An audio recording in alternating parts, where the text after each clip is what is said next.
หมอยสูงค่ะหมอยสูงพี่ๆน้องๆผู้ปันแห้งข้าวใส่หมะหอมกกอกค่ะมื้อนี้ก็เป็นวันที่9เดือนธันที่5ปี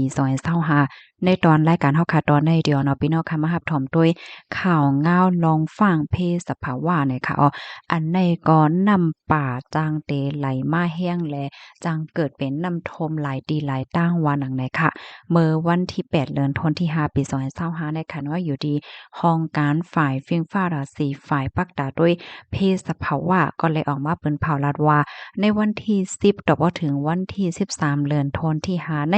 ฝนเตจางตกแห้งเหี่ยวก็นำในป่าในหลวยจังในเตจางไหลมาแห้งเฮ็ดจังไหนคะเปิ้นดีอันดีเตจางย่านำทมนั่นแต่ก็เตมีเหมือนจังหนังเมืองไทยตอนเหนือในตีเจตอนแม่ฮ่องสอนเจเวงปายปังหมักพาจังได๋ค่ะนะตีเกี้ยงใหม่ซ้ำเหมือนจังหนังตีเจเวงแม่แตงเก้งหลาเว้งแหงเป้า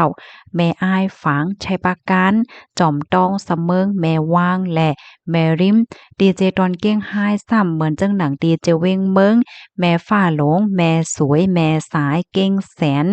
ถึงและพานจังได๋ค่ะตีอันหยังก็พะเยาซ้ำแต่เป็นตีจือเวงเมืองแม่ใจโพกามยาวดอกคำไต้และ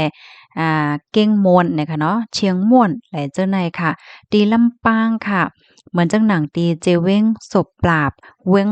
วังเหนือเงาและก่อค้าเจดอนอุราดิตค่ะเหมือนจังหนังตีเจเว้งท่าปลาแลดังฟากท่าแล้วก็ดีเจดอนแป้น่านพิษณุโลกสุโขทัยกำแพงเพชรบึง เจ้าค่ะกำแพงเพชรและเจ้าไหนป้าเจ็มเจดอนนครสวรรค์และเจ้าไหนค่ะเปิ้นตีเจ้าไหนค่ะเดจังมีน้ำถมน้ำนองลิ้นก่วนลิ้นปังในข่าวกำนั้นแหละไฮไลท์ไว้ฟังสติกันนำเสกัมเนี่ยค่ะเพราะว่าเฮาค่ะมาด้วยในตอนในค่ะเนาะมานั่งเปิ้นตีหลายๆตีค่ะนะอันมีพี่น้องใต้เฮาค่ะพี่น้องเฮาค่ะอยู่สร้างเศร้าน้ำในค่ะเนาะกำนั้นแหละย้อนให้ช่วยกันสะเปิ้นแพร่แชร์กว่าเสกัมค่ะเนาะฟังไว้ดีเหลือเสียไว้ฟังเนี่ยค่ะ อันตั้งฝ่ายฟิงฟ้าราศีเขาแนะนำได้ก็ข้อที่1ในคณะไฮไลท์ถ่อมข่าวเงาฟิงฟ้า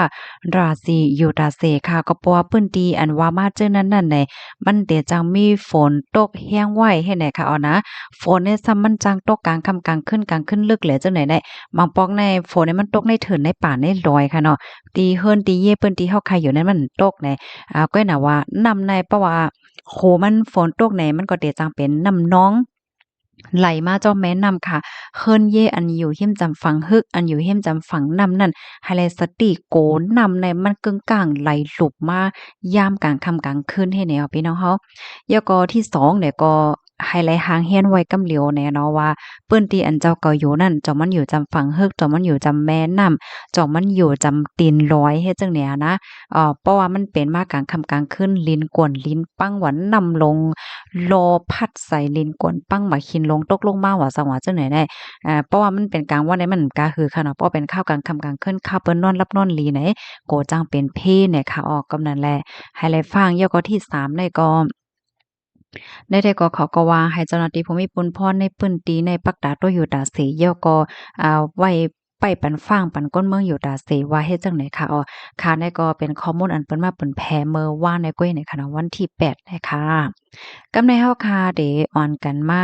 ถ่อมตัวอีหนึ่งลอกลายหับมือมันไหนค่ะเนาะเฮาคาเดเลยเฮ็ดจังหือ1 2 3ข้อที่1ค่ะถ่อมข่าวงาอยู่ตาเสเหมือนจังหนำเมื่อเลียวมีข่าวงาออกมาเหี่ยวเนี่ยก็เฮาโหลหางเฮียนไว้เหี่ยวค่ะเนาะเมื่อหนังพี่น้องค่ะเดอยู่จ้อมปั้นตับหลอยจังได๋แค่นโดเลยสติมันแกมีข่าวอยู่ค่ะรู้เมื่อป่นมานั้นยังมีข่าวแห่งการมันก็เฮ็ดแค่มีเหตุการณ์ตีสวนตีหนึ่งเฮ็ดจังได๋ค่ะนะอันนั้นก็ลิ้นกวนปังเฮก็โลยก่อยหมดเฮ็ดไหนค่ะนะ ข้อที่2เนี่ยค่ะเพราะว่าอยู่ในเงาลายอยู่ในปื้นตีอันจังเป็นเพศเนี่ยก็โลดแลหางแฮนไว้กำเหลียวค่ะนะอย่าไปป้อนนอนหนกให้ไหนค่ะเฮแลซังจึกหน่ะว่าไรอยู่จำนำห้องไรอยู่จำฝั่งฮึกก้อยน่ะว่าเป็นปื้นตีเตี่ยมนำไก่โทมเนี่ยก็ให้ไลหางแฮนไว้ทงทรายค่ะที่3เนี่ยก็หางแฮนไว้โคของอันลำลองอันลองใหญ่เอาไว้ที่สูงเนาะวัดไว้เฮาจังได๋ เอาใส่ถุงใส่ปุ้งใส่เตึกไว้ให้ไหนคะเที่ยงกอหนึงก็เฮาคาโลไลด้วยเงาลายมันกำเหลียวสอนเจ้าหนองว่าเป็นน้ำโทมาติหือติอ่อนกันกว่าติไหลไข่กว่าติไหลย้อนดองจอยเทียมติไผหมายโฟนติกับสืบพมิพลพรฝ่ายจอยเทียมเขาและเจ้าไหนค่ะยอก็เที่ยงอันหนึงก็ให้ไลหางเฮียนไว้ป้าปาบอกแป้งเนาะโฟนเฮานั้นให้มันมีไฟเต็มอยู่ตาเสค่ะเนาะเพราะว่ากลางค่ำกลางคืนมาไหนฝนตกไฟลับไฟหังไหน แบตเตอรี่โฟนก็มีว่าไหนได้โทรหาไผก็บ่จักไหนมันได้หยาบแทงค่ะก็นั่นแหละมือถือเฮาโฟนเฮานั้นเฮาโหลแลสร้างแรงโฟนมันให้มันเต็มไว้อยู่ดาเซเนาะเฮแลก้นที่อันมีตั้งเป็นจับโตนั่นน่ะก็ห่างแฮนไว้ป้าให้มันหาอะไรง่ายๆนะมันก็ในเลยกินยากูวันค่ะโลเนาะกำในมาแทงคอหนึ่งเนี่ยก็ไฟถาดไฟขีดไฟเต้นค่ะห่างแฮนไว้เนาะ